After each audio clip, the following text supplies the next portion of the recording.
매일 성경 묵상 나눔입니다. 8월 13일 화요일입니다. 오늘 묵상하는 본문은 예레미야서 49장 23절에서 39절입니다. 본문을 읽습니다. 다메섹에 대한 말씀이라. 하맛과 아르밧이 수치를 당하리니 이는 흉한 소문을 듣고 낙담함이니라. 바닷가에서 비틀리며 평안이 없도다. 다메섹이 피곤하여 몸을 돌이켜 달아나려고 하니 떨림이 그를 움켜잡고 해산하는 여인같이 고통과 슬픔이 그를 사로잡았도다. 어찌하여 찬송의 성읍 나의 즐거운 성읍이 버린 것이 되었느냐.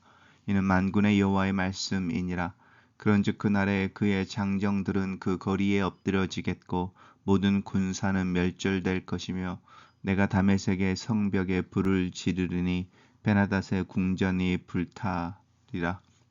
바벨론의 느부갓네살 왕에게 공격을 받은 게달과 하솔 나라들에 대한 말씀이라.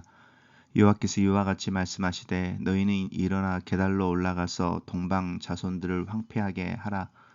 너희는 그들의 장막과 양떼를 빼앗으며 휘장과 모든 기구와 낙타를 빼앗아다가 소유로 삼고 그들을 향하여 외치기를 두려움이 사방에 있다 할지니라. 여호와의 말씀이니라. 하솔 주민아 도망하라. 멀리 가서 깊은 곳에 살라. 이는 바벨론의 느부갓네살 왕이 너를 칠 모략과 너를 칠 계책을 세웠음이니라. 여호와의 말씀이니라. 너는 일어나 고요하고도 평안히 사는 백성 곧 성문이나 빗장이 없이 홀로 사는 국민을 치라. 그들의 낙타들은 노략물이 되겠고 그들의 많은 가축은 탈취를 당할 것이라. 내가 그 살적을 깎는 자들을 사면에 흩고 그 재난을 여러 곳에서 오게 하리라. 여호와의 말씀이니라.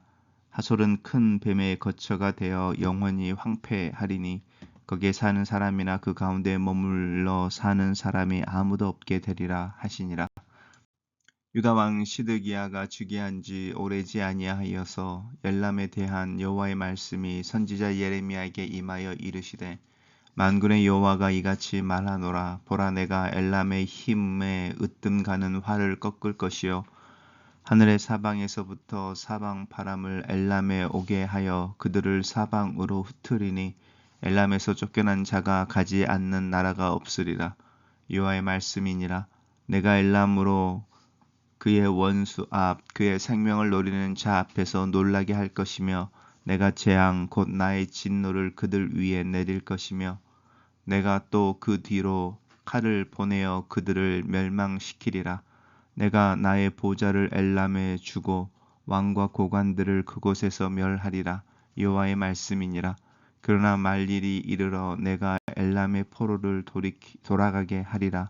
여호와의 말씀이니라.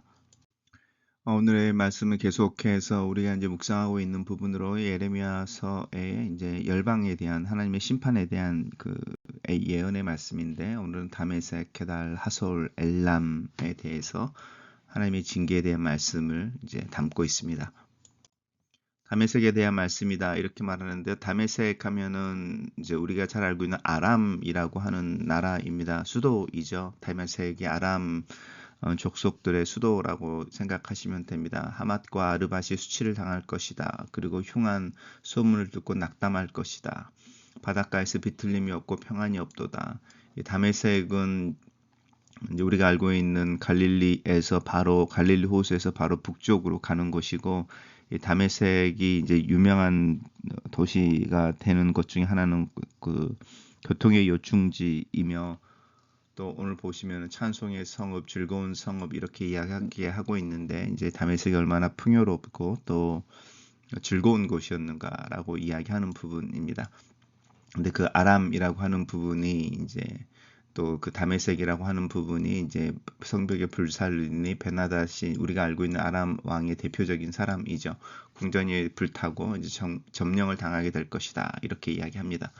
그 다음에 나오는 게달과 하솔 나라들 이렇게 표현되어지고 있는데, 이거는 이제 구체적으로 나라를 어떤 부분을 형성하고 있다라고 볼 수도 있지만, 게달과 하솔은 이제 민족을 의미합니다. 바벨론 느부갓네살 왕에게 공격을 받은 게달과 하솔의 나라들, 하솔 나라들에 대한 말씀이다. 이것은 이제 민족들이고, 아마 민족들이 다양한 형태의 부족 국가나 또 국가의 형태를 띠고 있었던 것 같습니다. 게달로 너희는 게달로 올라가서 동방 자손들을 황폐하게 하라. 너희가 이제 누구이냐, 이제 이 부분을 좀 생각해 볼 필요가 있죠. 너희는 그들의 장막과 양떼를 빼앗으며 휘장과 모든 기구와 낙타를 빼앗아다 소유를 삼고 그들을 향하여 외치기를, 이렇게 말할 때 이 느부갓네살 왕에게 공격을 받은이라고 하는 부분 속에서 이 느부갓네살 군대를 의미할 수 합니다. 하솔도 마찬가지입니다. 하솔 주민에 대해서 이제 이야기하면서 도망가라, 멀리 가서 깊은 곳에서 살아라. 느부갓네살 왕이 너를 칠 모략과 계략을 세웠으니 너희 도망가서 이제 있어라라고 하는 부분인데요. 이 사람들 자체가 게달과 이제 하솔 자체가 베두인들이라고 그래서 광야에 이제 그 유목민들처럼 유랑하면서 이동하면서 사는 사람들이어서 아마 이런 이야기가 나오는 것 같고, 갑자기 왜 게달과 하솔이라는 민족들이 나올까라고 할 때 이들이 이제 그 팔레스타인이라고 하는 이는 예수님 그 유대인들이 살고 있었던 동쪽의 암몬과 모압, 이제 이런 그 성경에 주로 등장하는 나라들이 있고, 그 밖에 이제 그 모압이나 암몬이라고 하는 나라들 밖에 이제 그 동쪽으로 더 멀리 가서 살고 있는 사람들이어서 바벨론의 밑에, 동쪽 밑에 이렇게 있는 사람들이고요. 민족들인 거죠. 그리고 바벨론과 이제 그래서 이제 바벨론과 이렇게 갈등 관계에 있는 민족들, 그리고 그 민족들에 대해서도 하나님께서 이제 그 심판에 대한 이야기, 또 그들에 대한 징계 이야기가 나옵니다. 하솔은 큰 뱀의 거처가 되어 영원히 황폐할 것이다. 그 가운데 머물러 사는 사람이 아무도 없게 될 것이다. 라고 해서 게달과 하솔이 이제 바벨론에 의해 멸망받을 것을 이야기합니다. 유다 왕 시드기야라고 하면서 다시 이제 예언의 역사적인 배경이 나옵니다. 이 예언들이 모아져 있을 때 이것이 시대적으로 또 순서로 모아진 것이 아니라는 거 기억하셔야 합니다. 유다 왕 시드기야는 이제 유다의 마지막 왕인 것이고요. 오래되지 않았다, 이렇게 말하면서 특별히 이제 이 엘람 이야기를 합니다. 엘람, 만군의 여호와가 이와 같이 말하노라. 엘람의 힘에 읍등가무는 활을 꺾을 것이다. 이 말은 이제 엘람의 궁수들을 자신들의 군대의 주력 무기로 주력 부대로 삼고 있었다라는 것을 알 수 있죠. 하늘의 사방에서 사방 바람이 엘람에게 오게 하여 그들을 사방으로 흩을 것이다. 그래서 엘람에서 쫓겨나는 자들이 가지 않는 나라가 없으리라. 이것은 만방으로 이렇게 흩어져 버릴 것이다. 그 북이스라엘이 그 열방 중으로 흩어져 버린 것처럼 흩어져 버릴 것이다. 이렇게 이야기합니다. 내가 엘람으로 그의 원수 앞, 그의 생명을 노리는 자 앞에서 놀라게 할 것이다. 이제 엘람의 원수, 엘람의 생명을 노리는 자는 바벨론을 의미하는 것이죠. 내가 재앙 곧 나의 진노를 그들 위에 내릴 것이고 그 뒤에 칼을 보내어 그들을 멸망시킬 것이다. 나의 보좌를 엘람에 주고 고관과 그곳에서 멸하리라 라고 하는 부분들인데, 이제 이 나의 보좌를 엘람에 주고 왕과 고관들을 그곳에서 멸하리라 라고 하는 부분은 얼른 보시면 좀 특이하죠. 왜냐하면 지금 엘람에 대해서 심판을 이야기하고 있는데 하나님의 보좌를 엘람에 준다고 하는 부분이 좀 뭐라고 그러죠? 좀 어색하죠. 그럼 왕과 고관들을 그곳에서 멸할 것이다. 그럼 이 왕과 고관들이 누구냐라는 건데, 엘람의 왕이고 엘람의 고관들이냐? 그렇게 보기에는 이 보좌를 엘람에 준다라고 하는 부분 속에서 문맥이 맞지 않습니다. 내가 나의 보좌를 엘람에 주고 왕과 고관들을 그곳에 멸하리라라고 하는 부분은 이제 시드기야가 외교적인 방법을 통해서 바벨론을 대적할 만한 연합군들을 형성하고 있을 때, 이제 시드기야의 계획 속에 들어있던 주가 되는 핵심이 되는 세력이 사실은 애굽인 거고, 그리고 이 엘람도 그 주된 세력 가운데 있었던 것 같습니다. 그래서 이제 하나님께서 유대, 또 특별히 시드기야가 의지해서 연합으로 바벨론에 대적하려고 하는 나라들에 대한 심판의 예언이 시작되었고, 그 맨 처음에 애굽이었잖아요. 그런 부분들을 이렇게 보시면은 지금 예레미야서에 등장하고 있는 이 각 나라들에 대한 심판은, 이 각 나라들은 예레미야 그 시드기야가 하나님의 말씀에 불순종하여 바벨론을 대적하려고 이제 계획을 세울 때에 그 시드기야 계획 속에 들어있는 연합군을 구성하게 되는 나라들 이렇게 볼 수 있고요. 그런 면에서 이제 이 엘람을 의지하고 있는 유다의 이제 징계를 이야기하는 부분들이겠죠. 그래서 왕과 고관들이 엘람으로 피신해 간다면 아니면 이제 엘람과 연합군을 형성해서 바벨론과 싸우기 위해 그쪽으로 갔을 때에 그곳에서 이제 그들이 멸하게 될 것이다. 우리가 이렇게 이해할 수 있습니다. 그러나 말일에 이르러서 내가 엘람의 포로를 돌아가게 하리라. 이거는 이제 거의 북이스라엘에 대해서 회복의 약속을 이야기하고 있는 부분과 거의 동일합니다. 이런 부분들은 이제 각 나라들마다 이 심판을 이야기하지만 남은 자들이 있다. 아주 멸절되지 않게 한다. 특별한 몇 개의 이제 하나님 앞에서 이제 돌이킬 수 없는 어떤 선을 넘은 이제 민족들을 빼놓고는 대부분 이 남은 자들을 통해서 회복에 대한 약속이 하나님의 심판의 약속, 심판의 예언과 함께 주어집니다. 단락을 요약해 보겠습니다. 아람의 주요 도시 다메섹과 하맛과 아르밧과 사막지대에 사는 게달과 하솔과 무력을 일삼던 엘람을 향한 심판의 말씀을 통해 하나님이 온 땅의 주인이심을 알리신다. 이렇게 정리합니다. 묵상 나눔입니다. 하나님은 사막에 거하며 약탈을 일삼던 게달과 하솔을 공격하라고 말씀하십니다.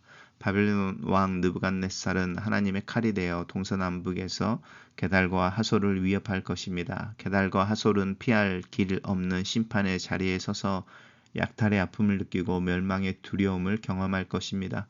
멀리 도망가서 깊은 곳에 숨는 것 말고는 할 일이 아무것도 없을 것입니다.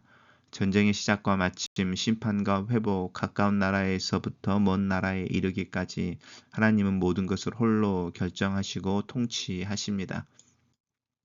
하나님은 고요하고 평안히 사는 사막의 부족들을 다시 공격하라고 하십니다. 하나님의 말씀이니라고 반복되어지는 표현은 열국 심판에 대한 하나님의 확신과 권위를 강조하고 있습니다.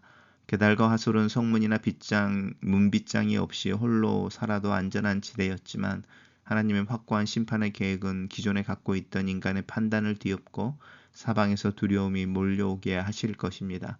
하나님이 일어나시면 그간의 내 경험과 지식은 아무런 방패막이가 될 수 없음을 기억합시다.